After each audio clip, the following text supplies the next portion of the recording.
আজকে একটু ডিসকাস করব অ্যাবাউট জবের ব্যাপারে একটু ডিসকাস করব।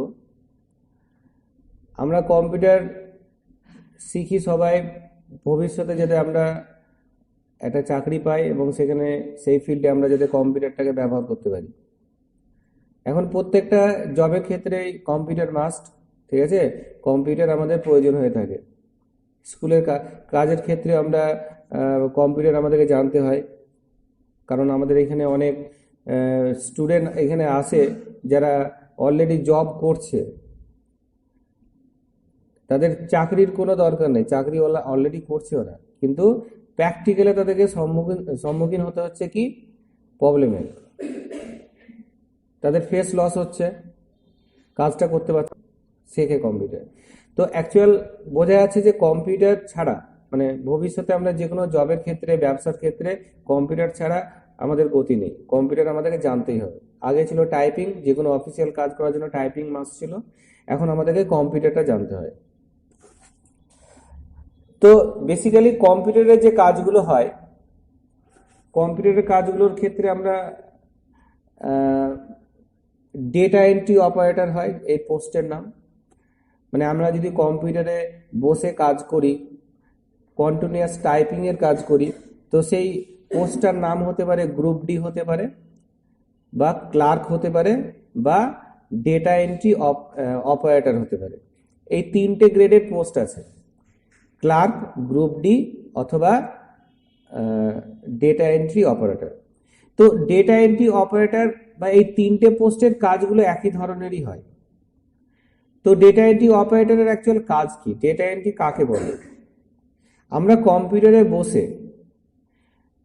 কন্টিনিউয়াসলি একটা নির্দিষ্ট ফর্মের উপরে কাজ করে। যেমন ধরো নাও, একটা স্কুলে তুমি ডেটা এন্ট্রি অপারেটরের কাজ করছো, তো সেই কাজটা কি হতে পারে? দেখা গেল ক্লাস 5-এর অ্যাডমিশন চলছে, তো ক্লাস 5-এর দেখা গেল আজকে ডেটে অ্যাডমিশন হয়েছে, কালকে ডেটে তোমাকে সব ফর্মগুলো দিয়ে দেওয়া হলো, 300টা ফর্ম দিয়ে দেওয়া হলো। সেই ফর্মগুলোর মধ্যে তোমাদের যত ফিল্ড আছে, name, father's name, date of birth, address থেকে শুরু করে মোটামুটি 20-25খানা ফিল্ড থাকে অ্যাডমিশন হওয়ার সময়। সেই ফর্মটা ফিল আপ করতে হয় গার্জেনদেরকে। তো তোমাকে মাইক্রোসফট এক্সেলে ডেটা এন্ট্রি সফটওয়্যার আমাদের আছে, মাইক্রোসফট এক্সেলকে আমরা ব্যবহার করতে পারি, বা মাইক্রোসফট অ্যাক্সেস ব্যবহার করতে পারি, যেটা তোমরা পরবর্তীকালে শিখবে, তোমাদের কোর্সে আছে। তো মাইক্রোসফট এক্সেলে যদি আমরা মেনটেন করি, তো আমাকে ফর্ম থেকে সেই ফিল্ডগুলোকে টাইপ করতে হবে, যত আছে ফর্মে ফিল্ড, এবং তোমাকে 1 নাম্বার ফর্ম নিয়ে রেকর্ডটা টাইপ করতে হবে, স্টুডেন্টের নেম, ফাদার্স নেম, একদম ফর্ম দেখে দেখে একদম নির্ভুল টাইপ করতে হবে যাতে ভুল না হয়। সেটা দেখা গেল তোমার 15 মিনিট লাগলো একজনের এন্ট্রি করতে। তো ওটা কমপ্লিট হয়ে গেলে আবার তোমাকে দ্বিতীয় ফর্মটা নিতে হবে, আবার এন্ট্রি করে দিতে হবে। তো তুমি কি করছো, সারাদিন বা 8 ঘন্টা তোমার যে ডিউটি টাইম, ওই টাইমের মধ্যে কি করছো, তুমি কন্টিনিউয়াস একই নিয়মে তুমি টাইপিং করে যাচ্ছ, একটা ফর্ম নিচ্ছ আর একটা টাইপ করছো। That is called data entry. সেই কাজটাকে বলা হয় ডেটা এন্ট্রি করা। এবং এই কাজগুলো করলে কি হয়, এই কাজগুলো করার জন্য আমাদের বিভিন্ন দেখবে পোস্ট বার হচ্ছে এখন রাজ্য সরকারের বিভিন্ন ক্লার্কের পদে, বা গ্রুপ ডি বা লোয়ার ডিভিশন ক্লার্ক বা ডেটা এন্ট্রি অপারেটরে এখন তোমার দেখবে একটা প্রকল্প বেরিয়েছে, দুয়ারে সরকার, ঠিক আছে। তো এই দুয়ারে সরকার প্রকল্পতে দেখবে বিভিন্ন জব ভ্যাকান্সি বার হবে এখন। তো এই জবগুলো করার জন্য বেসিক্যালি তোমাদের প্রথম প্রয়োজন হবে কি, মানে যারা এগুলো অ্যাপ্লিকেশন করবে তাদের প্রথম প্রয়োজন হচ্ছে কি, মিনিমাম 8 পাস হতে হবে। যদি আমরা গ্রুপ ডির কাজ করি তাহলে 8 পাস হতে হবে। আর যদি আমরা একটু স্ট্যান্ডার্ডে যাই, লোয়ার ডিভিশন ক্লার্ক বা ক্লার্কে যদি যাই সেক্ষেত্রে, বা ডেটা এন্ট্রি অপারেটরের পোস্টে যাই সেক্ষেত্রে একটু স্ট্যান্ডার্ড মাধ্যমিক যোগ্যতা, ঠিক আছে। তো বেসিক এডুকেশন কোয়ালিফিকেশন এটার প্রয়োজন হয় আমরা এই 3টে জবের টাইটেলের ক্ষেত্রে, এতে কোনো এইচএস বা গ্র্যাজুয়েশনের প্রয়োজন হয় না। তারপরে দ্বিতীয় হচ্ছে কম্পিউটার কোর্স তোমাকে জানতে হবে। যে কোনো একটা ডিপ্লোমা কম্পিউটারের কোর্স যে কোনো একটা স্বীকৃত প্রতিষ্ঠান থেকে তোমাকে কম্পিউটার কোর্স করতে হবে। কোর্স যে কোনো কোর্স করা যাবে না, কোর্স হচ্ছে আইটির কোর্স করতে হবে। তোমরা যে কোর্সটা করছো actual diploma in information technology application, IT বলতে ইনফরমেশন টেকনোলজি, মানে ইনফরমেশনকে ম্যানেজ তুমি করতে পারছো, দ্যাট ইজ আইটি। তো তোমাকে একটা আইটির কোর্স করতে হবে, তবেই তুমি এই জবের জন্য অ্যাপ্লাই করতে পারবে। এখন যে কোনো গ্রুপ ডি বা ক্লার্ক বা লোয়ার ডিভিশন এইসব চাকরির ক্ষেত্রে তোমার রিটেন পরীক্ষা হয়, লিখিত পরীক্ষা হবে। সেখানে তোমার জেনারেল নলেজ থাকবে, বাংলা থাকবে, হিস্ট্রি থাকবে, ম্যাথ থাকবে, প্রত্যেকটা সাবজেক্ট, এবং সেখানে কম্পিউটারও থাকবে। কম্পিউটারে আলাদাভাবে, যেহেতু তোমার কম্পিউটারে কাজ করতে হচ্ছে, তো আলাদাভাবে তোমার কম্পিউটারের কোশ্চেনটা আলাদা থাকতে পারে। দেখা গেলো স্পেশালি কম্পিউটারের জন্য তোমার 30 নাম্বার আছে 100 নাম্বার পরীক্ষার মধ্যে। তো সেখানে তোমাকে কম্পিউটারটা ভালো করে জানতে হচ্ছে, তবে তুমি 30 নাম্বারে 30 পেতে হবে তোমাকে।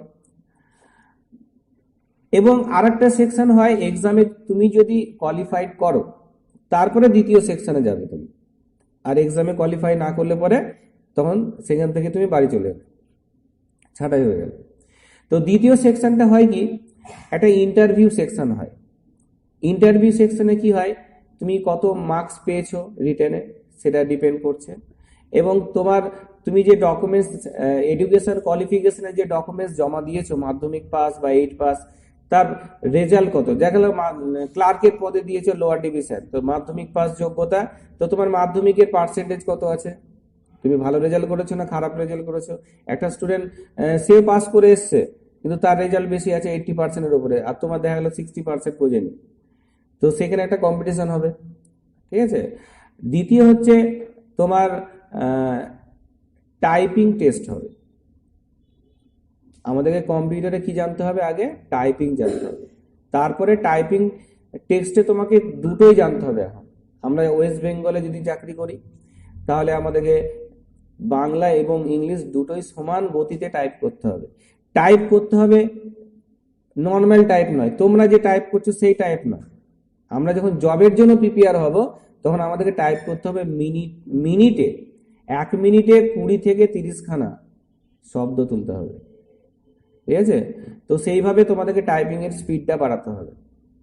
জবের যখন ইন্টারভিউ তুমি দেবে, তখন তোমাকে মিনিটে 20 থেকে 30 খানা শব্দ তোলার তোমার স্পিড থাকলে পরে তবে তুমি সেখানে বেরিয়ে আসতে পারবে, ঠিক আছে। বাংলা এবং ইংলিশ দুটোই টাইপিং জানতে হবে আমাদের।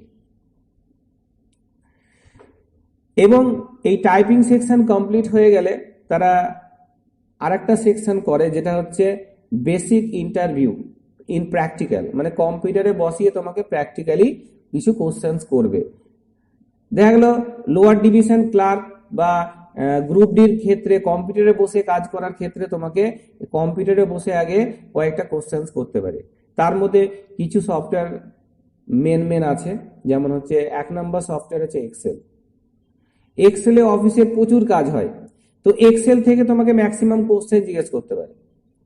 দ্বিতীয় হচ্ছে মাইক্রোসফট ওয়ার্ড। মাইক্রোসফট ওয়ার্ডে অফিসের কাজ, যেমন একটা লেটার টাইপিং করা, একটা ড্রাফট তৈরি করা, একটা ভাউচার তৈরি করা, এগুলো অফিসিয়াল কাজের মধ্যে পড়ে, এবং মাইক্রোসফট ওয়ার্ডে আমরা এগুলো করতে পারি। তো মাইক্রোসফট ওয়ার্ড থেকে তোমাকে কোশ্চেন ধরতে পারে। এবং আরেকটা চ্যাপ্টার যেটা রিসেন্টলি আমরা বিভিন্ন ইন্টারভিউ সেকশনে দেখতে পাচ্ছি, যেটা হচ্ছে পাওয়ার পয়েন্টকেও ধরছে। তোমাদের পাওয়ার পয়েন্ট বলে একটা সফটওয়্যার আছে, ঠিক আছে, পাওয়ার পয়েন্ট প্রেজেন্টেশনের জন্য ব্যবহার করা হয়। তো পাওয়ার পয়েন্ট থেকে তোমার কোশ্চেন আসতে পারে। বেসিক্যালি এই 3টে সাবজেক্ট থেকে তোমাদের কোশ্চেন আসতে পারে, মাইক্রোসফট এক্সেল, মাইক্রোসফট ওয়ার্ড এবং পাওয়ার পয়েন্ট।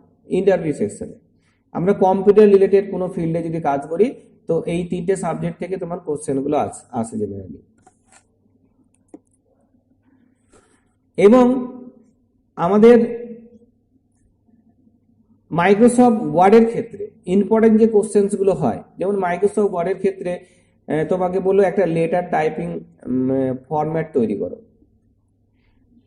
তো তুমি দেখা গেলো সেন্টার অ্যালাইনমেন্ট করে টু দা একটা অ্যাড্রেস লিখে একটা লেটার তৈরি করতে লাগবে, তো সেটা ভুল হয়ে গেল। তো একটা লেটার টাইপিং করতে গেলে কি করতে হবে আমাদেরকে, একটা লেটারের যে স্ট্রাকচার হয় যেটা আমরা করে এসেছি, সেইভাবে তোমাকে লেটারটা টাইপিং করতে হবে। তো সেখানে ও বুঝে যাবে যে তুমি কতটা জানো কম্পিউটার। বা তোমাকে বলা হলো যে একটা ম্যাথামেটিক্যাল টার্মস দেওয়া হলো যে a+b² এটা লিখে দেখাও, H2SO4 এটা লিখে দেখাও। বা তোমাকে বলা হলো যে একটা হেডিং দিতে বলা হলো যে এই হেডিং এর সাইজটা করো 37, এবার তুমি লিস্টে খুবই খুঁজছো সাইজ 37 সাইজ নেই, আমরা তো সাইজে গিয়ে দেখি, তো 37 কিন্তু সাইজটা লিস্টে থাকবে না, তো সেটা কিভাবে করবে? এই কোশ্চেন গুলো মাইক্রোসফট ওয়ার্ডে তোমাকে দিতে পারে, বা তোমাকে টেবিলের উপরে কোশ্চেন করতে পারে। টেবিল যেহেতু বেশি ব্যবহার হয়ে থাকে মাইক্রোসফট ওয়ার্ডে, তো টেবিলের উপরে তোমাকে কোশ্চেন করতে পারে। এইগুলো জেনারেলি, বা তুমি এটা স্মলে লিখেছো ক্যাপিটাল করতে পারো। একটা প্যারাগ্রাফ তোমাকে লিখতে বলো, সেই প্যারাগ্রাফে ছোট হাতে লেখা আছে সেটাকে তুমি ক্যাপিটাল করো, কেস চেঞ্জ দিতে পারে। তো এই কয়েকটা কোশ্চেন খুবই ইম্পর্টেন্ট, এগুলো ইন্টারভিউ সেকশনে তোমাকে মৌখিক কোশ্চেন কম্পিউটারে বসে ধরে। আর এক্সেলে বিশেষ করে, এক্সেলে 5টা কোশ্চেন আছে, 5 থেকে 6টা কোশ্চেন আছে যেগুলো তোমাকে জানতে হবে। যে কোনো ইন্টারভিউ সেকশনে দুটো বা 3টে কোশ্চেন এর মধ্যে আসবেই। 1 নাম্বার কোশ্চেন হচ্ছে ফিল্টার, যেটা তোমরা করে এসো আগের ক্লাসে। ফিল্টারের মাধ্যম দিয়ে আমরা ডেটা সর্টিং করতে পারি, এটা প্রচুর ব্যবহার হয়ে থাকে। তো ফিল্টার তোমাকে কোশ্চেন করবেই। দ্বিতীয় কোশ্চেন হচ্ছে শর্ট অ্যাসেন্ডিং অ্যান্ড ডিসেন্ডিং। যে কোনো ইনফরমেশনকে আমরা ছোট থেকে বড় বা বড় থেকে ছোট শর্ট করতে পারি, যেটা তোমার এর আগের ক্লাসে তোমাদের করেই দিয়েছি। ঠিক আছে, তো এই কোশ্চেনটা তোমরা ইন্টারভিউ সেকশনে ব্যবহার করতে পারো, খুবই ইম্পর্টেন্ট কোশ্চেন। 3 নাম্বার কোশ্চেন হচ্ছে ফাংশন, যেটা আমরা পড়েছি। ফাংশন থেকে প্রচুর কোশ্চেন আসতে পারে ইন্টারভিউ সেকশনে। তোমাকে কয়েকটা নাম্বার দিল, তার অ্যাভারেজ বার করে দেখাও। কয়েকটা নাম্বার দিল, তার দেখা গেল টোটাল করে দেখাও। এগুলো তোমার ফাংশন থেকে প্রচুর কোশ্চেন আসতে পারে। এবং জেনারেল কন্ডিশনাল ফরম্যাটিং যেটা আছে আমাদের, সিটের উপরে কিছু কন্ডিশনস দেয়া থাকে। যেমন তোমাকে বলা হলো যে আমি যে সেলে 10,000 এর উপরে ভ্যালু লিখবো, সেই সেল অটোমেটিক ব্যাকগ্রাউন্ড রেড হয়ে যাবে। সেলে আমি বিভিন্ন নাম্বার লিখছি, 10,000 এর উপরে যখন নাম্বার লিখবো, সেলের ব্যাকগ্রাউন্ডটা অটোমেটিক রেড হয়ে যাবে। তো এই যে কন্ডিশনাল ফরম্যাটিং, তোমরা আগের ক্লাসে করেছো, কন্ডিশনাল ফরম্যাটিং এ আমরা এই কাজগুলো করতে পারি। তো কন্ডিশনাল ফরম্যাটিংও একটা ইম্পর্টেন্ট কোশ্চেন। তারপরে সিটকে কিভাবে রিনেম করতে হয়, সিটকে কিভাবে মার্জ করতে হয়, এবং সবচেয়ে আরেকটা ইম্পর্টেন্ট হচ্ছে হাইপার লিঙ্ক। আমরা হাইপার লিঙ্ক কিভাবে করি সেটা আমরা এখানে মাইক্রোসফট এক্সেলের মাধ্যম দিয়ে করতে পারি। তো এই কয়েকটা কোশ্চেন যেগুলো তোমাদের বললাম, আমরা এক্সেলে তো প্রচুর কোশ্চেন করেছি, তো এই কয়েকটা কোশ্চেন খুবই ইম্পর্টেন্ট। এগুলো চেষ্টা করবে একটু বেশি প্র্যাকটিস করার। যখন তোমরা জব ওরিয়েন্টেড হবে, জবের জন্য অ্যাপ্লাই করবে, তখন এগুলো আমাদের খুবই প্রয়োজন হয়ে থাকে।